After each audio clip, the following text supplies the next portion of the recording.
Hello, my friends. So we are continuing the narcissistic relationship series, and I have just been humbled by the number of you who have reached out, and I want to try to share as many stories as I possibly can. And so I'm going to be going through them kind of as quickly as I can. My original thought was to do this like once a month, just share a couple of stories here and there, but I didn't expect so many of you to have stories, or so many of you to reach out, honestly. And I've read through several of the stories, and some are heartbreaking, some of them give hope, some of them just can be shared to let others know that they're not alone. So I want to try to share them all. And whether or not this series gets as many views as the Amberlynn videos that I make or anything else, I'm going to continue to make them because I think it's important. So if you want to keep up with this series, go ahead and subscribe. But I'm going to keep sharing these stories because they need to be shared. And I just want to give a quick trigger warning for SA, physical abuse, addiction, and just general narcissistic abuse from parents. If you are not in a headspace to hear any of that stuff, I understand, but just wanted to let you know. And the censoring of the words will get less intrusive going forward. It's just this early in the video, you're going to have to be careful. So let's get into the stories. I was raised by a narcissistic mother, and I was only just recently diagnosed with borderline personality disorder.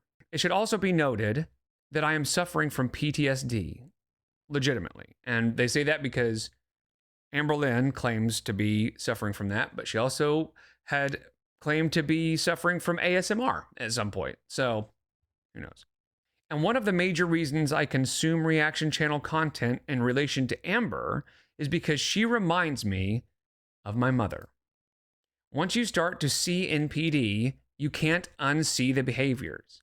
I think people with borderline personality disorder are especially equipped to spot NPD as a whole, because oftentimes we develop this disorder from being raised by narcissists. That makes sense. I can see that. You ask for stories, so I'll share the major reason why I have recently gone no contact with my mother. With most narcissistic relationships, especially in parenthood, there is oftentimes a golden child, and then there is oftentimes a scapegoat. I was the scapegoat, and my brother was the golden child. Even into our adulthood, the golden child and scapegoat dynamic, when therapists talk about narcissism and NPD and stuff like that, scapegoat and golden child is part of the vernacular there. Even though it may be a little self-explanatory, I thought it might be worth just kind of taking a look at some of the actual dialogue around it. If a narcissist has multiple children, one or more may be considered the golden child, the parent's favorite child who can do no wrong. They are the ones the narcissistic parent identifies with, that they shower with privileges, attention, and praise. They receive projections from the parent as being superior and better than the others, including the other children within the family. And a lot of times they don't say that out loud, right? They don't say, "Hey, Johnny, you're my favorite child." Sometimes they do. But most of the time, it's just sort of obvious. They don't hide it at all. They're always treating that one as though they are special. Meanwhile, the other child or children is the family's scapegoat or black sheep, the one who is always at fault. They are blamed for all the issues and dysfunction in the family. The narcissistic parent projects their own self-hatred, frustrations, anger, and disappointment on them. The nature and intensity of the abuse on either child vary from family to family. It depends on the narcissistic parent and how severe their abuse and narcissism are. So here are some examples of a narcissist response to a golden child versus a scapegoat. The child says, "I got a B on my exam." The parent will respond to the golden child, "Wow, you are so smart." Whereas a scapegoat, they would respond, "Not an A? Why am I not surprised?" The child says, "What do you think of this shirt?" The golden child gets, "You look so pretty. That fits you so well." Where the scapegoat might get, "You look like a joke." Or a lot of times that makes you look fat. Or they will constantly say you need to lose weight and that shirt is too tight, that kind of thing. So you get the idea. So the last thing I'll cover on this part is, why is there a golden child and a scapegoat? It says narcissists enjoy splitting people apart into groups. This is to isolate and weaken certain individuals, giving the narcissist a sense of power and control. Therefore, narcissistic parents love to play favorites and pit their children against one another. Picking a golden child and a scapegoat of the family allows the narcissist to divide and conquer. They will widen this division with lies and very obvious, unfair, and favoring behavior. By assigning these roles to their children, the narcissist successfully has a child that will jump to their defense and indirectly or directly perpetuate their abuse on one hand. On the other hand, they have a child they can unload and blame all their unhappiness and problems onto. On top of that, the narcissistic parent continues to thrive off of the drama they manufacture within the family. So that kind of gives you an idea of when she's talking about the golden child and the scapegoat, that's the dynamic there. She was the scapegoat. And unfortunately, most people that talk about their narcissistic parents are the scapegoat because you don't hear much from the golden children. They don't have much to complain about, you know? I was renting a home with my 3 kids from my mother, which I had every intention to buy. All of the money I was putting towards rent was, according to my mother, going into an escrow account where it would be used as a down payment to purchase the house when I had accrued enough funds. Turned out, she had pulled all the money from that account and given it to my brother so that he could start a food truck business. Oh my God. That sucks. Oh my God, that sucks. Now, I like food trucks, but man, they are not easy to get started, you know? If that wasn't bad enough, for my birthday, I was invited down to go check out his new food truck, and about 20 people had showed up to this event. No one had any idea that it was my actual birthday. I was expected to buy food from the truck, not get it for free. And it's your family, right? Your mom is there. Your brother's there at the truck. They should know it's your birthday, but they don't care. That sucks. Nobody even wished me a happy birthday until the very end of the night because they didn't even know. And that was when my mother did it in front of everyone who was now mortified, right? Because at the end of the night, the mom finally says, happy birthday. And everybody's like, it's your birthday? Like you couldn't have said that earlier in the day? My consolation prize, a $4 slice of chocolate cake that they had picked up at the that they had picked up from the grocery store on clearance the next day. That sucks, man. Well, belated happy birthday. I'm not sure how long ago this was, but I am so sorry. Oh my gosh. The next day, they gave you a slice of cake. Not even a whole cake, just a slice of cake. That sucks, man. It should also be noted that I told my mother I wanted to go to the museum for my birthday. They didn't even have to come. That was just my preference. And then I was made to believe that if I didn't come to my brother's event, I would wind up homeless. The irony? She kicked me out of the house 3 months later because I didn't have enough money for the down payment, which she had spent on that stupid food truck in the first place. So think about that. She is spending all this time saving up this money, putting it into an account she assumes is going to be used as a down payment on a house. And so she's just trucking along, everything's fine, and then comes to find out that her money's gone. It's spent on the food truck. And when she says she wants to go do something else, the mom is like, you better not, basically saying, you better not because you're not going to get that house that you wanted. You're going to end up homeless. We're going to kick you out and you're not going to have a home. And then they kicked her out anyway, 3 months later. And it was because she didn't have enough money for the down payment because they took it from her. That's wild, man. That's just crazy. And the mom probably saw no problem with that, right? She just saw the money and it needed to go to the golden child. The golden child needs his money. Let's get it to the quick, stat, get it to the golden child. Borderline personality disorder comes from people who do not have their emotions validated by somebody. And that is very common for people who have narcissistic personality disorder to invalidate others' feelings in favor of their own. That makes sense, right? They don't really care how you feel. So you don't get that validation that we need, especially as children. I don't personally believe that Amber has BPD, but I'm no professional. She's more like my mother than me. So I do think there is some BPD, but I think there is a lot of NPD. I think there's some crossover, but I definitely agree with you that the NPD is the overwhelming driving force behind amberlynn for sure.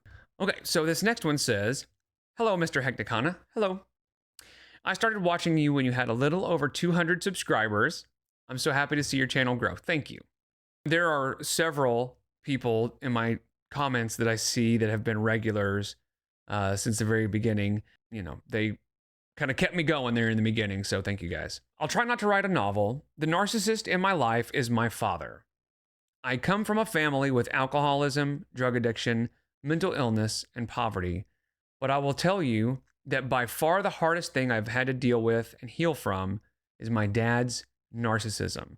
You know, and that is an important thing to bring up. Narcissism is just as harmful, if not more, than drug addiction or alcoholism or something like that, because the narcissist's fuel is harming other people. Whether they realize it or not, they have to get their supply, their narcissistic supply, by hurting others. Whereas alcoholism and drug addiction, they're hurting themselves, and by doing that, it hurts others, but it's kind of an indirect harm. Whereas narcissism is just directly harming others by acting the way that they do, you know?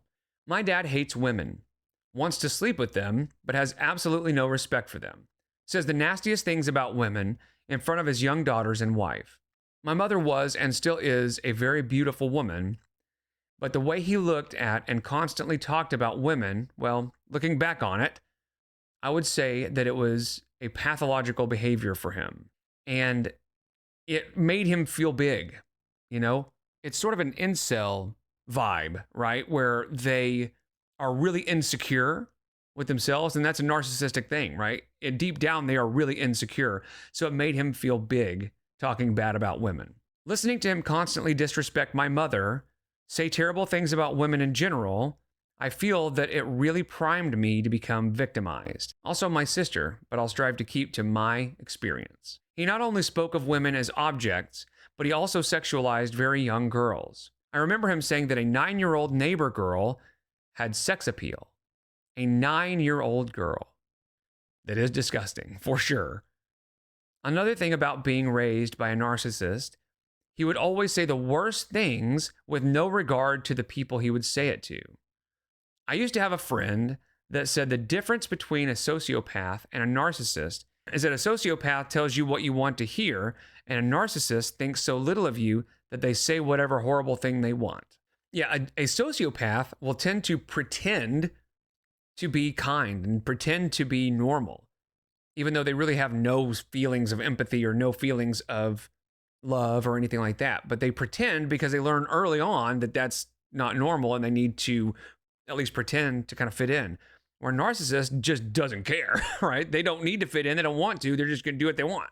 The projection was off the charts. My mom's family had their share of problems, but they had a sense of decency and caring to them, especially my grandparents.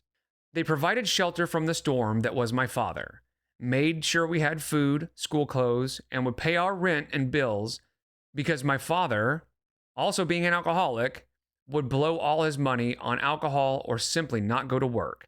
You know, and that's something else I've been reading with these stories is narcissism and alcoholism seem to go together pretty commonly.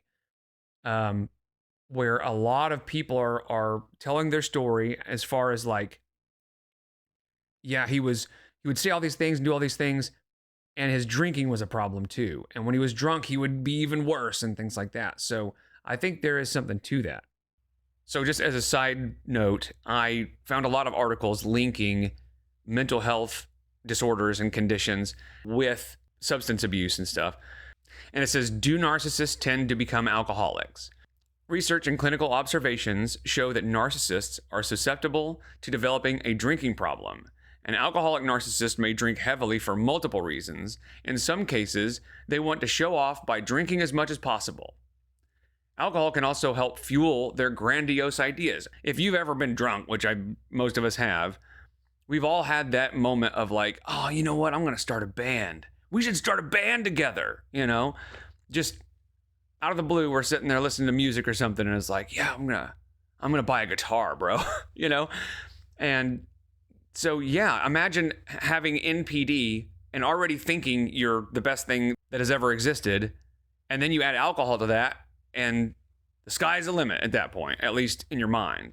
And it says, furthermore, an alcoholic narcissist has an exceptionally difficult time admitting that they have a problem. On both fronts, right? They have a hard time admitting that they're a narcissist, and they have a hard time admitting that they're an alcoholic. So you put them together, and it's not pretty. Yet my father would say how great his family was, how superior they were to my mom's family, how nobody in my mom's family could show love except for my mother. The truth is, his parents were cold, unconcerned, and often in an alcohol or codeine cough syrup haze. They did pretty much nothing to help. No care or concern as grandparents, just judgment about our mother. So you've got her mom's parents who were always trying to help financially or whatever, just being around and being kind. And then you've got his parents who, like him, just don't care. And you wonder, it's that apple doesn't fall far from the tree sort of thing. So I typed in, is narcissism hereditary? And it says, yes, research suggests that narcissism has a hereditary component. So that would make sense. His family couldn't show love or concern. Imagine the mindfuck of being told that the sky is green and the grass is blue. That's how far from reality living with my narcissist father was, and still is. We lived a very precarious financial existence. As I said, my grandparents and other family members were the only reason things weren't worse. We never took a family vacation, not even trips within our state. I'm born and raised in Washington, so we had tons of amazing things to do. Mount Rainier, Space Needle, North Cascades National Park, Pike Place Market, not to mention all the local parks, hikes, and lakes around that wouldn't cost anything to go to as a family. My dad, on the other hand, was taken to many fun places as a child. Extensive traveling and experiences, lived in a home that was located in a rich area and was supposedly featured in Better Homes and Gardens in the 1950s. I remember used clothes, which was not cool back then, food stamps, which were not on a card so anybody could see that you were needy. So, in other words, when you would go up to the counter to check out, you would have to pull out actual food stamp cards. And at that point back then, it was pretty uncommon. And the people that had it had sort of a stigma. So you would be in line and you'd be pulling out these little cards, and it would be embarrassing because the people behind you would be like, oh, yeah, that would be, especially as a child. And there were times when they were there at the grocery store and some of her friends were there or something like that. And you're just praying that they don't see your mom pull out the food stamp cards, and going nowhere during the spring and summer breaks except to my grandparents' farm. Why am I saying all this? Because what I heard quite frequently from my dad? You have no idea how good you have it. You're spoiled. Wait until you go out into the real world. I was always confused by that because we didn't have it good at all. I now know that he was actually speaking about himself. He was the one that had it good. But a narcissist can only see things through their own perceptions through narrow filters. He couldn't actually see his children or anyone. He can only project himself onto, everything. He took no responsibility for anything at all, ever. Everything was someone else's fault. My mother was blamed for most things because of her schizophrenia. So imagine that. A narcissistic father and a schizophrenic mother. That must have been a minefield, right? Because schizophrenia is a scary deal. You just never know when somebody's going to be set off or, what kind of things are going to happen on any given day. And then to have your father on the other side just being purposefully shitty to you while trying to sort of make sure that your mother is okay. That is difficult, man. He blamed the dirty house on my mother's poor housekeeping. You know what? In 2019, he had to start living in a facility because of his health. I cleaned and moved all his stuff out to his apartment, and his apartment was just as filthy and gross as the one we lived in. It wasn't just my mother, it was him. He couldn't blame my mother for the filth. It was like his inner filth was projected onto the environment. It was something to see. Yeah, and that's because he probably just didn't care. He expected your mother to clean it up. In his mind, he's saying, you are the problem because you're not cleaning up my filth. I could go on, but I think you got the picture. As an adult, I too became an alcoholic. And that, I mean, especially if you grow up in a house with a narcissistic father and a schizophrenic mother, I can imagine you were probably looking for an escape. So I can see that snowballing into alcoholism. I chronically under-earned, worked dead-end jobs. Though people thought I was intelligent, I could never see it. I allowed men to say and do things to me that I didn't want because I thought that's what I was supposed to do. That's all men wanted from women. That's what you learned, right? You're growing up with a father who treats women like that, and you just assume that that's normal. And that's got to be so damaging when you get out into the real world and men start treating you like that. And instead of standing up for yourself or knowing your worth, you just let it happen because that's what your dad did. So that must be normal. I trusted no one, feared the world as an unsafe and uncaring place, and the people I surrounded myself with affirmed that for me. Yeah, and that is a difficult thing when you come from a house like that. You know, they always say like you seek your father or you seek your mother whenever you're going out into the world, and you end up attracting people like them. And yeah, you end up in that world and you end up surrounded by people that do confirm those things because it's all you've known. So that's kind of what you're attracted to as far as friends and social activities and stuff. You're going to be around those people more. And so it's a self-perpetuating problem. I felt very victimized by life. And yes, at times I certainly was. I also acted in ways similar to my dad, selfish and self-absorbed, rarely thinking about how what I did affected other people, and at times not caring. People would walk all over me. I didn't know about boundaries and that I could have them. Saying no to my father or opposing him would cause him to lash out in fierce anger. At other times, I had no idea what would cause him to lash out.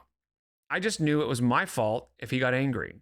And as a kid, yeah, when you do something and he gets angry, how are you supposed to internalize the fact that it's not your fault, that it's him being a shithead? Because when you're a child, you just know your parents are perfect, right? You know your parents are the people that take care of you. You don't think that they could do anything wrong, even if they're awful.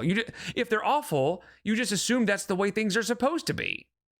I know that's not true now, but I believed that as a child, believed it as an adult, and would twist myself into a pretzel not to upset anyone, whether coworkers, friends, etc. And that's okay to an extent, right? But once you get to the point where you are ignoring boundaries or, allowing yourself to be taken advantage of, that's where it becomes a problem. Because you don't want to upset anybody, right? That makes sense. And a lot of times we assume we're going to upset somebody by doing something, especially when you've grown up in a household where everything you do upsets your dad or whoever. So you assume that everything you do is going to upset people. So you don't do anything to upset anybody. But then it turns out that most people are pretty chill. Most people are okay with if you disagree with them or if you tell them, hey, I don't like it when you do XYZ. Most people are like, oh, my bad. You expect them to just not be your friend anymore. But it turns out most people are pretty chill and just don't react that way. I know now that I'm not responsible for his anger, his problems, and his shortcomings. Neither am I responsible for anyone else's feelings. I'm not to be a buffer for anyone and themselves, if that makes sense. I think what you're saying there is like, you are not responsible for making them feel better about themselves, right? If they've got an insecurity and they want to use you to make themselves feel better, that's not your job. And when you can recognize that, you can call it out or just not participate. So I could be wrong, but it sounds kind of like that's what she's saying there is when she says not to be a buffer for anyone and themselves. I think that means like their self-esteem. It's not your job to make them feel better about themselves. You know, that's their job. They have to do it for themselves. I've done lots of therapy, 12-step programs, and lots of other things to get me to this place. I know and believe and experience that the world and people in it can be safe. I can be safe. I can be a safe harbor for others. There are so many kind, caring, and incredible people in this world. I'm so thankful to believe and know this. And that's true. As shitty as the world can be, and as hopeless as things can seem sometimes, in a group, people suck. But individually, most people are good.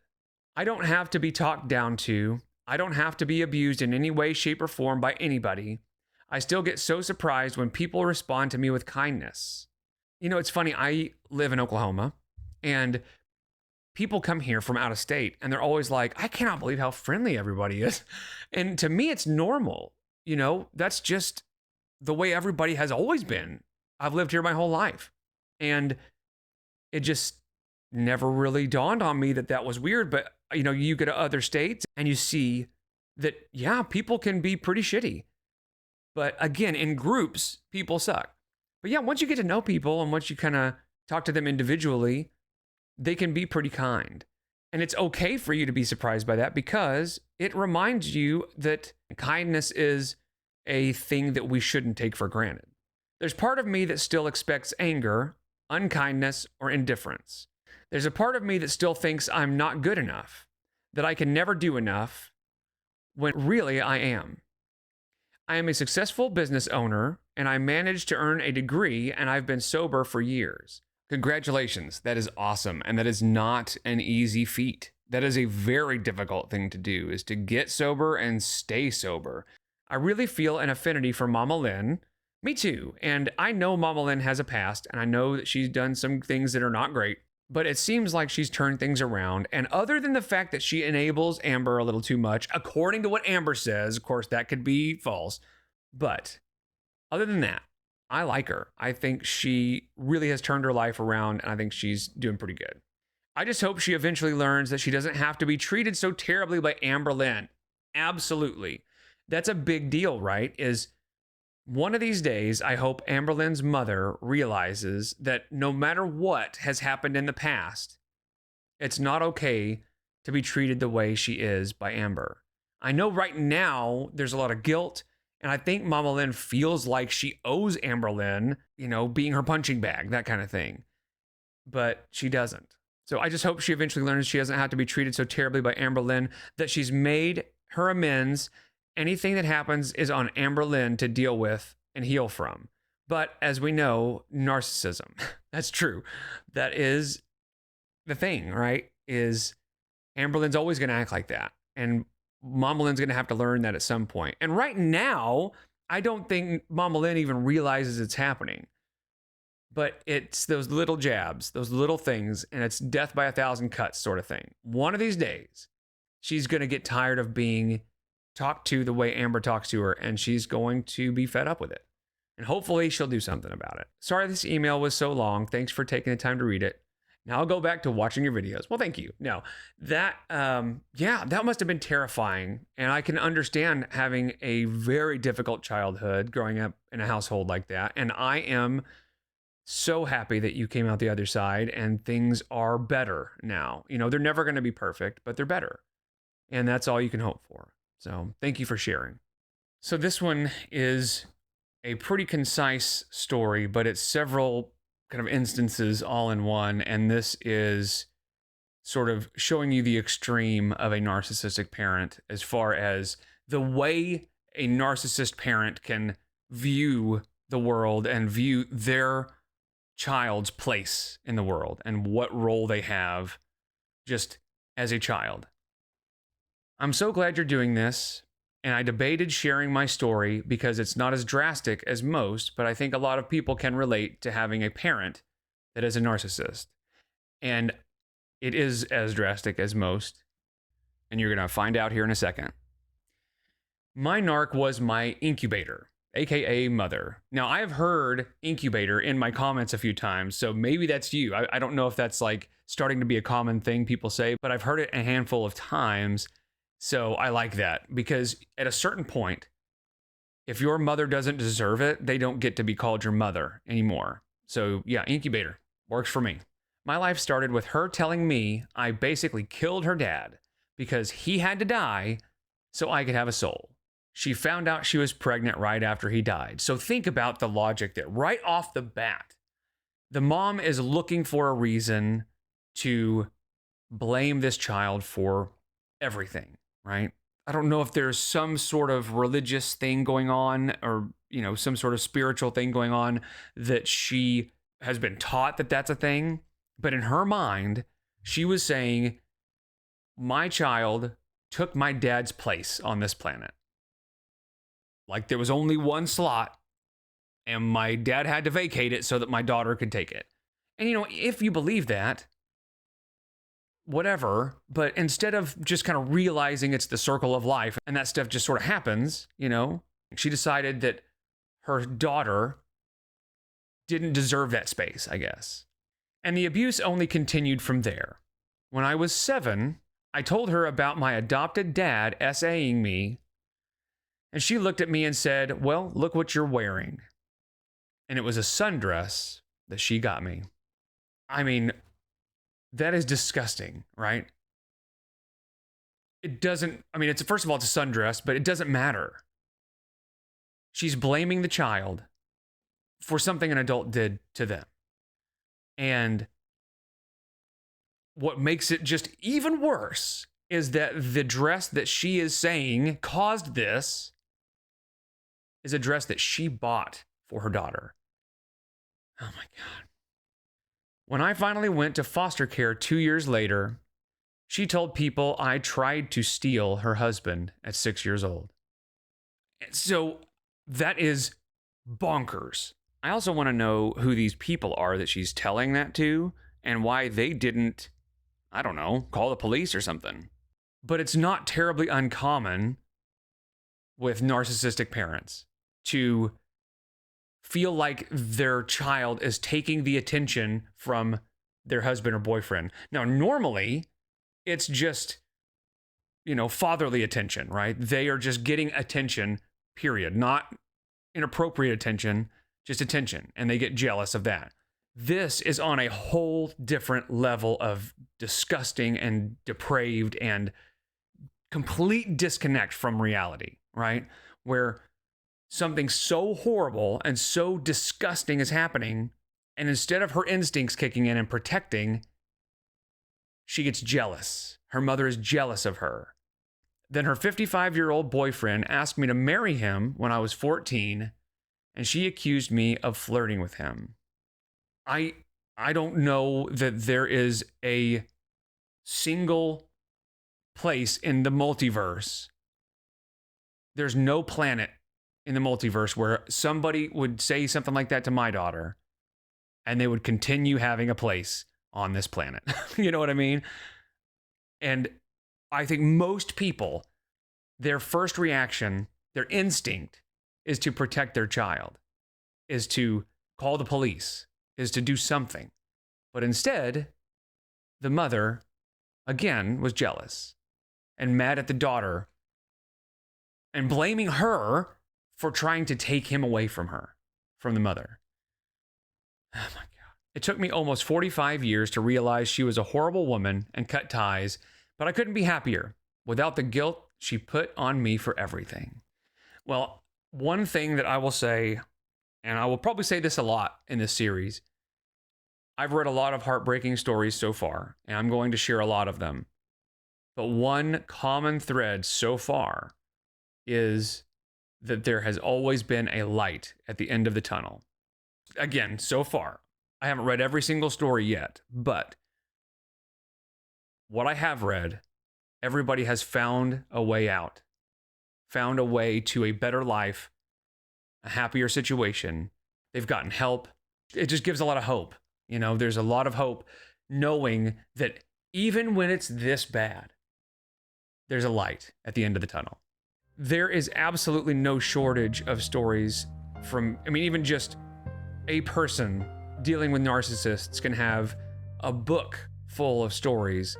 And I am happy that most of the stories that I've gotten have said that they are now in a better place. And that's where the hope comes from, right? Is you hear these stories, you hear how bad things can get, but then you hear that it's not bad anymore. They've figured out a way to get out of it. Whether on their own, like, you know, sometimes it's not even intentional, just circumstances change and now they are out of that situation. But a lot of times it's because they found help or they found some way to get away from the relationship, and just know that there's always somebody you can ask for help.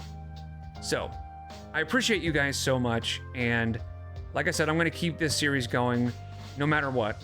We're going to make sure that as many of these stories get shared as I possibly can. So thank you so much. I'll see you in the next one. Take care.